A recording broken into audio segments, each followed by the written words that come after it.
Hi hello friends, welcome back to our channel.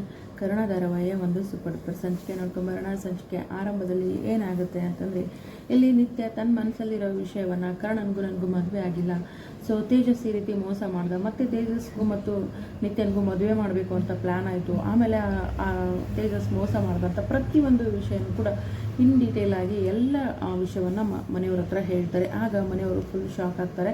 ಅಷ್ಟರಲ್ಲಿ ಶಾಂತಿ ಕೂಡ ಮದುವೆಗೆ ಒಪ್ಕೊಳ್ತಾರೆ. ಮದುವೆಗೆ ಒಪ್ಕೊಂಡ ತಕ್ಷಣ ಆದರೆ ಈ ನಿಧಿ ಏನು ಮಾಡ್ತಾಳೆ ಅಂತಂದರೆ ಅಲ್ಲಿಂದ ಓಡಿ ಹೋಗ್ತಾಳೆ.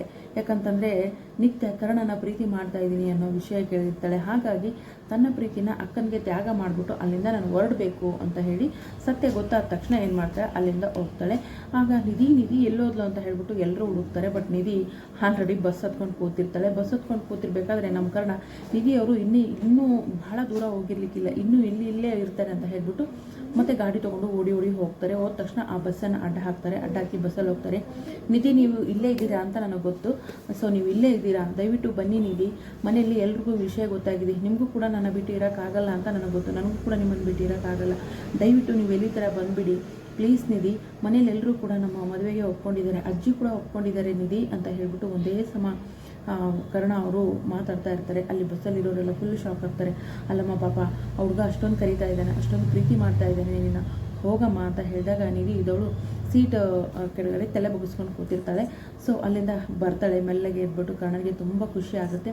ಖುಷಿ ಆದಾಗ ಮತ್ತೆ ಹೇಳ್ತಾರೆ, ನಿಧಿ ಯಾಕೆ ಹೀಗೆ ಮಾಡಿದ್ರಿ, ನೀವು ಯಾಕೆ ಹೀಗೆ ಮಾಡ್ತಾಯಿದ್ರೆ, ನಾನು ಬಿಟ್ಟು ನಿಮ್ಗೆ ಇರೋಕ್ಕಾಗುತ್ತಾ ಅಂತ ಹೇಳ್ಬಿಟ್ಟು ಈ ರೀತಿ ಹೇಳಿದಾಗ, ಅಲ್ಲ ಸರ್ ಅದು ಅಕ್ಕ ಅಂತ ಹೇಳಿದ ತಕ್ಷಣ ನಿತ್ಯನಿಗೆ ಎಲ್ಲ ಸತ್ಯ ಗೊತ್ತಾಗಿರ್ತಾನೆ, ನಿತ್ಯಗೋಸ್ಕರ ನೀವು ನನ್ನ ಪ್ರೀತಿನ ತ್ಯಾಗ ಮಾಡ್ತಾಯಿದ್ರಾ, ಅಲ್ಲ ನನ್ನ ಜೀವನದಲ್ಲಿ ನಾನು ಇಷ್ಟಪಟ್ಟಿರೋ ಒಂದು ಏಕೈಕ ಜೀವಿ ಅಂದರೆ ಅದು ನೀವು ಮಾತ್ರ ಅಂತ ಹೇಳ್ಬಿಟ್ಟು ಕರ್ಣ ಕೂಡ ಹೇಳ್ತಾನೆ. ಸರಿ ಸರ್, ಈಗೇನಾಯಿತು, ನನಗೋಸ್ಕರ ನೀವು ಹುಡ್ಕೊಂಬಂದ್ರಲ್ವಾ, ನನಗೆ ಖುಷಿ ಆಯಿತು ಅಂತ ಹೇಳ್ಬಿಟ್ಟು ಇಬ್ಬರಿಗೆ ಹೋಗ್ತಾರೆ. ಹೋದ ತಕ್ಷಣ ಮನೆಯವರೆಲ್ಲರೂ ನಿಧಿ ಯಾಕೆ ಹಿಂಗೆ ಮಾಡಿದೆ ಅಂತ ಹೇಳ್ಬಿಟ್ಟು ನಿತ್ಯ ಕೂಡ ಕೇಳ್ತಾಳೆ. ಅಲ್ಲ ನಿಧಿ, ನಿನ್ನ ಕರ್ಣನ ಮದುವೆ ಮಾಡಿಸ್ಬೇಕು ಅಂದರೆ ನೀನು ಈ ರೀತಿ ಮಾಡಿದೆಯಲ್ಲ, ಸರಿನಾ ಅಂತ ಹೇಳಿ ನಿತ್ಯ ಕೂಡ ಬೈತಾಳೆ. ಅಕ್ಕ ಅದು ಅಂತ ಹೇಳ್ತಾಳೆ. ಈಗ ಏನು ಹೇಳಬೇಡ, ಏನು ಕೇಳಬೇಡ, ಹಳೆದನ್ನೆಲ್ಲ ಮರೆತು ಬಿಡಿ, ನೀವಿಬ್ಬರು ಒಂದಾಗಬೇಕು, ಆದಷ್ಟು ಬೇಗ ನೀವು ಮದುವೆ ಆಗಬೇಕು ಅಂತ ಹೇಳ್ಬಿಟ್ಟು ಅರ್ಜುನ್ ಹತ್ರ ಸಾರಿ ಕೂಡ ಕೇಳ್ತಾರೆ. ಯಾರು ನಿತ್ಯ, ಸಾರಿ ಅರ್ಜುನ್ ಅವರೇ, ಇದೆಲ್ಲ ಆಗಿರೋದು ನನ್ನಿಂದ, ನಿಮಗೆ ತೊಂದರೆ ಆಯಿತು ನಮ್ಮಿಂದ, ದಯವಿಟ್ಟು ಕ್ಷಮಿಸ್ಬಿಡಿ ಅಂತ ಹೇಳ್ಬಿಟ್ಟು ಅರ್ಜುನ ಕೂಡ ಕ್ಷಮೆ ಕೇಳ್ತಾಳೆ ನಿತ್ಯ. ಅಯ್ಯೋ ನಿತ್ಯ ಅವರೇ, ನನಗೆ ನಿಜವಾಗ್ಲೂ ಬೇಜಾರಾಗ್ತಿಲ್ಲ, ತುಂಬ ಖುಷಿ ಆಗ್ತಿದೆ, ನಿಮಗೋಸ್ಕರ ನಿಮ್ಮ ತಂಗಿಗೋಸ್ಕರ ನೀವು ನಿಜವಾಗ್ಲೂ ನೀವಿಬ್ಬರು ಬಾಂಧವ್ಯ ನೋಡ್ತಾ ಇದ್ದರೆ ತುಂಬ ಖುಷಿ ಆಗ್ತಿದೆ ಅಂತ ಹೇಳ್ಬಿಟ್ಟು ಹೇಳ್ತಾರೆ. ಇಲ್ಲಿ ನಮ್ಮ ಕರ್ಣ ಅವರ ತಂದೆ ರಮೇಶ್ ಮತ್ತು ಅವರ ಅತ್ತೆ ನಯನತಾರ ಮಾತ್ರ ಸಿಕ್ಕಾಪಟ್ಟೆ ಹುಡ್ಕೋತಾ ಇರ್ತಾರೆ.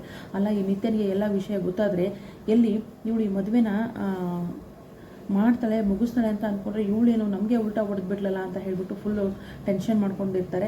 ಏನು ನಮ್ಮ ಅರ್ಜುನ್ ಅವರು ಕರ್ಣನ ರೆಡಿ ಮಾಡೋಕ್ಕೆ ಅಂತ ಕರ್ಕೊಂಡು ಹೋಗ್ತಾರೆ. ನೀವು ರೆಡಿ ಮಾಡ್ತೀರಾ ಅಂತ ಹೇಳ್ತಾರೆ. ಹೌದು, ಬೇರೆ ಯಾರಾದರೂ ಆಗಿದ್ದರೆ ಇಷ್ಟೊತ್ತಾಗಲೇ ನಮ್ಮನ್ನು ಬಿಟ್ಟು ಹೋಗಿರೋರು, ಆದರೆ ನೀವು ಮಾತ್ರ ಹಾಗೆ ಮಾಡಲಿಲ್ಲ ನೋಡಿ, ನಮಗೋಸ್ಕರ ನೀವು ಏನಪ್ಪ ಅಂತಂದರೆ ರೆಡಿ ಮಾಡೋಕ್ಕೆ ಬರ್ತಿದ್ದೀರಾ ಅಂತ ಹೇಳ್ತಾರೆ. ಇಲ್ಲ ನಿಮ್ಮಿಬ್ಬರು ಪ್ರೀತಿ ಮುಂಚೆನೇ ಗೊತ್ತಿದ್ದರೆ ಖಂಡಿತ ನಾನು ನಿಮ್ಮನ್ನು ಒಂದು ಮಾಡ್ತಾ ಇದ್ದೆ ಅಂತ ಹೇಳ್ಬಿಟ್ಟು ಅರ್ಜುನ್ ಕೂಡ ಹೇಳ್ತಾರೆ. ಇಲ್ಲಿ ಅರ್ಜುನ್ ಕೂಡ ನಿಧಿನ ತುಂಬ ಪ್ರೀತಿಸ್ತಾ ಇರ್ತಾರೆ. ತಮ್ಮ ಪ್ರೀತಿನ ತ್ಯಾಗ ಮಾಡಿ ಸೊ ಕರ್ಣನ ಒಳ್ಳೆ ಸ್ನೇಹಿತ ಥರ ನೋಡ್ತಾರೆ. ಅಂತೂ ಇಂತೂ ನಿಧಿ ಮತ್ತು ನಮ್ಮ ಕರ್ಣನ ಮದುವೆ ಆಗೋಯ್ತು. ಎಲ್ಲರೂ ಅಕ್ಷತೆ ಕೂಡ ಆಗ್ತಾರೆ, ಆಶೀರ್ವಾದ ಕೂಡ ಮಾಡ್ತಾರೆ. ನೋಡೋಣ ಮುಂದಿನ ಸಂಚಿಕೆಯಲ್ಲಿ ಏನಾಗ್ಬೋದು, ರಮೇಶ್ ಪ್ಲಾನ್ ಏನಾಗಿರುತ್ತೆ. ಅಂತೂ ಇಂತೂ ನಿಧಿ ಮತ್ತು ಕರ್ಣನ ಕಲ್ಯಾಣೋತ್ಸವ ಅಂತೂ ನಡೆಯಿತು. ಇಲ್ಲಿ ಪಾಪ ನಿತ್ಯ ತಂಗಿಗೋಸ್ಕರ ಒಳ್ಳೆಯದನ್ನೇ ಮಾಡಿದ್ಲು. ಇಲ್ಲಿ ನಮ್ಮ ಅರ್ಜುನ್ ಕೂಡ ತಮ್ಮ ಪ್ರೀತಿಯನ್ನು ತ್ಯಾಗ ಮಾಡಿದ್ರು. ಮುಂದೇನಾಗುತ್ತೆ ಅಂತ ಕಾದು ನೋಡೋಣ. ವಿಡಿಯೋಗೆ ಒಂದು ಲೈಕ್ ಮಾಡಿ, ಚಾನಲ್ ಸಬ್ಸ್ಕ್ರೈಬ್ ಮಾಡಿಕೊಂಡು ಸಪೋರ್ಟ್ ಮಾಡಿ. Thank you so much.